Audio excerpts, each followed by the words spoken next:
everyone, hope you're all having a good day. I am Jennifer Ann Villavicencio and I will be your subject teacher for language and literature.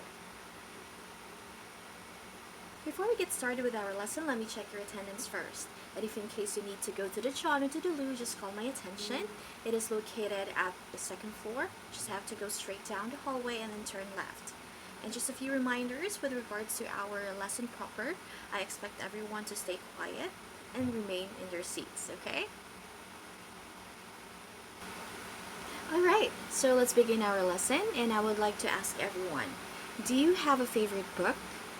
Which among the characters has caught your attention? And what made that character outstand the others? Our main topic for today's discussion is all about how to visualize the emotions of a character in a story.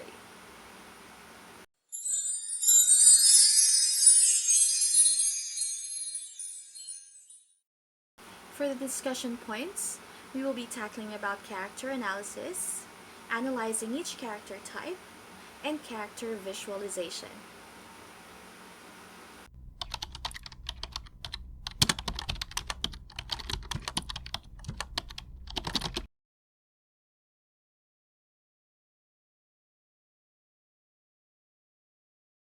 So what is characterization? It is basically how a writer creates the development of a character, whereas a character, on the other hand, is a persona, or also known as dramatis personae, or a person, or someone who plays a certain role in a movie, a book, a stage play, or in a story. What is an emotion? It is a state of a conscious reaction or an intense feeling towards an object or a person, while visualization is something that you mentally formulate and a representation of objects, situations, and people.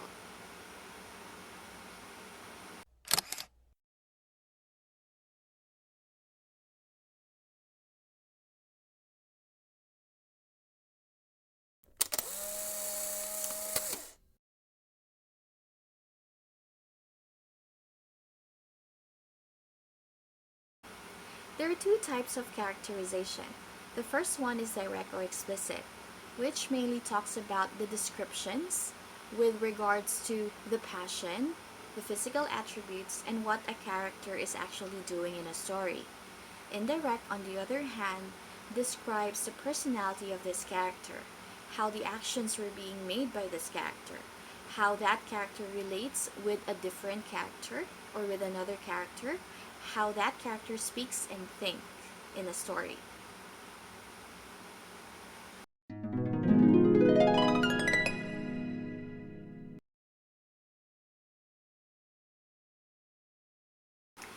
Let's proceed to the character types. The first one is the protagonist.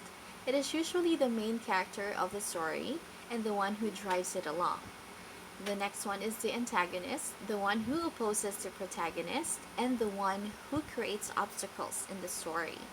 The third one, flat or static. This minor character does not actually evolve to any kind of change at all in the story. And lastly, round or dynamic. This character is typically the one who encounters a conflict in the story and evolved and got developed by it as the story goes along.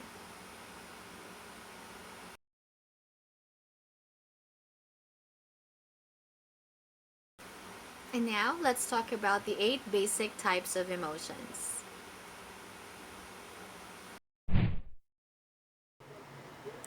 Anger. It is a strong kind of emotion that is being caused by negative situations, or it could also be a motivation to resolve problems in life.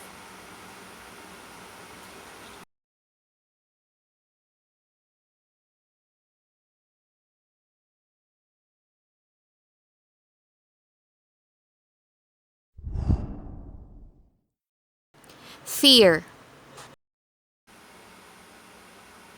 It is a sense of feeling that indicates the presence of harm, anxiety, and danger.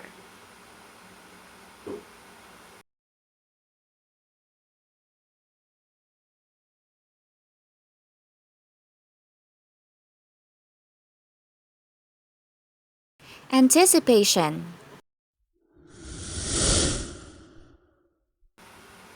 A feeling of expectancy, prediction, and something that is being looked forward to.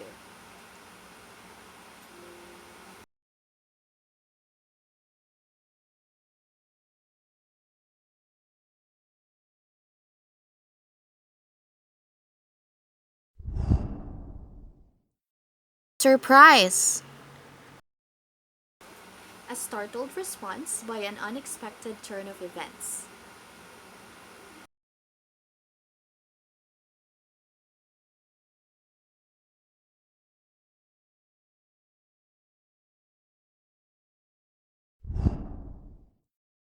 Joy! A feeling of triumph, delight, and happiness.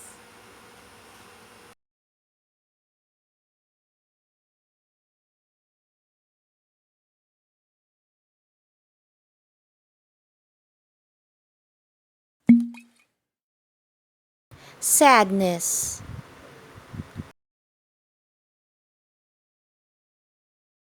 A temporary state of misery, sorrow, and rejection due to unpleasant situations.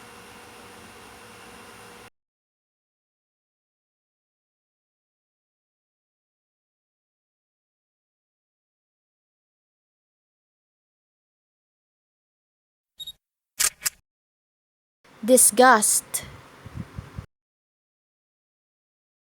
It is a state of disapproval.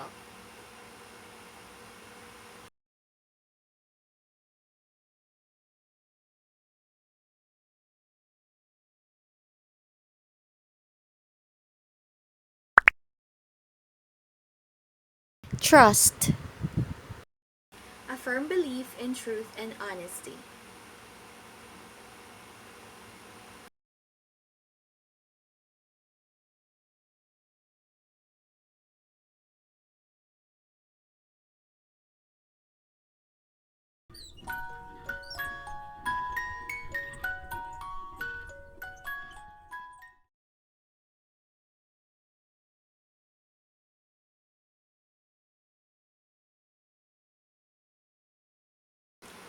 And for our class activity, I want you to read the Cinderella story and I need you to arrange yourselves into 3 groups and create a drawn cycle of emotions of that specific character you like the most from the story.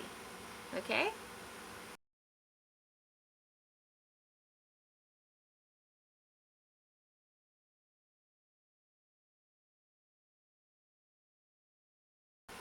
You can make use of the cartulinas, the markers, and the crayons here on the table. You can get each one of it for your groups, and that will serve as a graded output for today's discussion, which was going to be submitted before we dismiss the class today. Okay? Since we don't have enough time, I have also prepared a video presentation of the Cinderella story.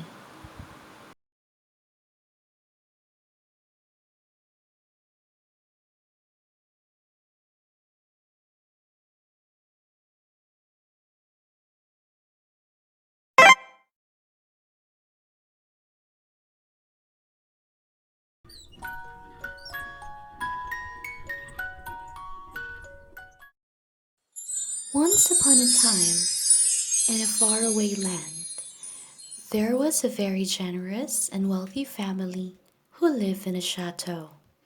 They have a daughter whose name is Cinderella. Cinderella grew up to become a happy child and spends most of her time with her mother. When her mother passed away, she tried her very best to be the strongest person she can be resilient, and be diligent enough to do all her tasks alone. Her father works far away from home, so they seldom spend some quality time together. And then one day, Cinderella's life turned upside down. Because of too much loneliness, Cinderella's father married Madame Tremaine. She already had 2 daughters, Anastasia and Drizella. When her father left for work again, Little did Cinderella know that her stepmother, together with her stepsisters, are planning on to do something to her, to make her life miserable. Madame Tremaine told Cinderella that she should start packing her things up because she will be staying in the attic and start doing their chores at home. Cinderella got sad about it, but she stayed positive despite of what's going to happen to her. Even though she gets tired from cooking, sweeps and mopping the floor, prepares them food, she still managed to be nice to them and stay kind. Whenever she encounters her stepsisters at home, all they do was tease her and be rude to her. One day, Cinderella received the invitation coming from the castle about the ball that's going to happen. When Madame Tremaine notices the interest of Cinderella about joining them, she suddenly asks Cinderella to do the laundry and clean the whole house. Later that night, Madame Tremaine, together with Anastasia and Drizella, left for the ball. When Cinderella was already done doing the laundry, a fairy godmother suddenly appeared out of nowhere. She has changed Cinderella's clothes into a magical ball gown, turned a squash into a carriage, and her little mouse friends into magical horses. The fairy godmother told Cinderella that she has to be home before the clock ticks 12 o'clock, because she will be going back to her usual self. When Cinderella arrived at the castle, she made some head turns, and all eyes are on her. Cinderella, being the most beautiful inside the castle, has caught the prince's attention. The prince hurriedly came to Cinderella's direction and asked her for a dance. Cinderella was so happy embracing the moment that she almost forgot to check the time. When Cinderella found out that it's almost 12 o'clock, she hurriedly ran down the stairs and left one of her glass slippers in the castle. Cinderella ran as fast as she could until she gets back home. She was so tired that she didn't notice herself falling asleep already. Since the prince fell in love with Cinderella, he asked the duke and the footman to have the shoe fit by all the women living near the castle. When Madame Tremaine heard the knock from the door, she hurriedly asked her two daughters to lock Cinderella up in the attic so she won't be able to fit the shoe. Her two daughters finished fitting the shoe. Unfortunately, Anastasia's foot is too fat, and Drizella's foot is quite long for the shoe to fit in. Good thing, one of Cinderella's mouse friends, named Gus, managed to steal the key inside Madame Tremaine's pocket. Cinderella came rushing down the stairs and asked the footman that she would like to try the shoe. And to their amazement, all of them were shocked to find out that Cinderella's foot perfectly fits the glass shoe. That same day, the duke and the footman bring Cinderella in the castle and have her introduced to the prince. The prince was so happy to see Cinderella, and she told her that she had already fallen in love with her that same night. Cinderella also told the prince that she fell in love with him as well, and the prince asked Cinderella if he can marry her. Of course, Cinderella said a big yes. The prince and Cinderella got married, and they lived happily ever after.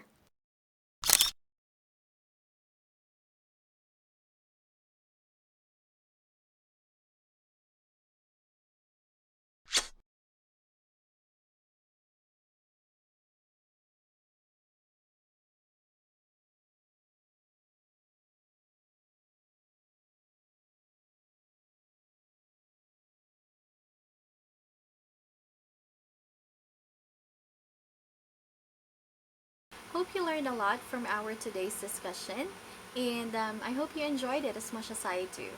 Thank you for your participation, and I'll see you next meeting.